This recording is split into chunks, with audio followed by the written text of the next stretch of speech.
I'll tell you, another team is DJ Lagway. Yeah. Billy Napier's team last year, at one point they were like 2-5. It was the hardest schedule of all Guaranteed time. fired. And everybody had him fired. Guaranteed fired. And in this era, they didn't fire him. Right. In this era of NIL and portal, you're just expecting his guys to check out. Where are they going to go? And he rallies them at the end of the year. They win a bunch of games. Lagway, to me, if you're trying to find the guy that in the middle of October we're talking about, where's this guy?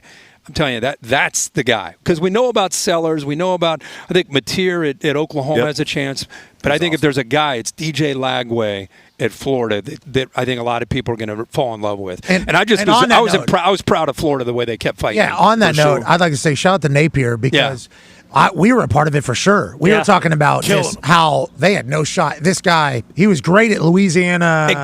Going into the season, he was on the hot seat. And then Raging Cajuns. Yeah. So he was great there, and then he gets to Florida and it just does not go well. Like, this is obviously terrible. And then the forecasted schedule, this guy's got 6 straight losses on the board. Yeah. I think we were all just like, he's gone. Who's the next one after who's going to be the Napier? coach? We were a part of it. I was a part of it. Then he comes on game day.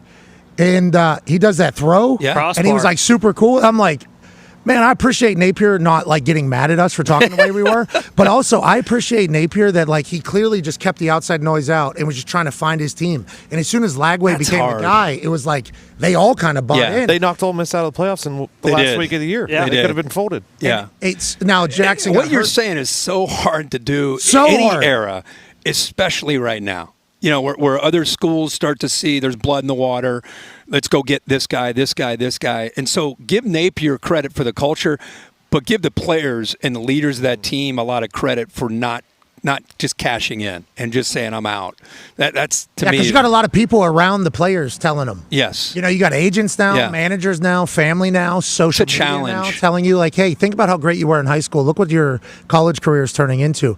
Everybody's trying to get you to abandon ship. In fact, once you're out of the playoff, I feel like as a head coach, you got to have your head on a swivel because keeping your players engaged, finding their why every day, that was always a problem. It's really a problem now. So that Florida, to me, is a greatest example of that last year because their season was, for most people looking at it, coach fired, season's over, still had 4 or 5 games to go. And they just went out. I don't know what he said or what he did, but he deserves a lot of credit. And like I said, Lagway and those players deserve a lot of credit too. Let's stay in the state of Florida. We all like the team. Yeah. But the fan base certainly hated you more than most. Me as well. I think we were all kind of lumped in there. Florida State have a bounce back? What happens with Florida State? What do we know about Florida State? Again, I think it's one of those. I don't know how many new players they have. They open up with Bama. Tommy Castellanos is already talking shit on Bama. I saw that. I don't know if I personally would recommend I don't think I would either.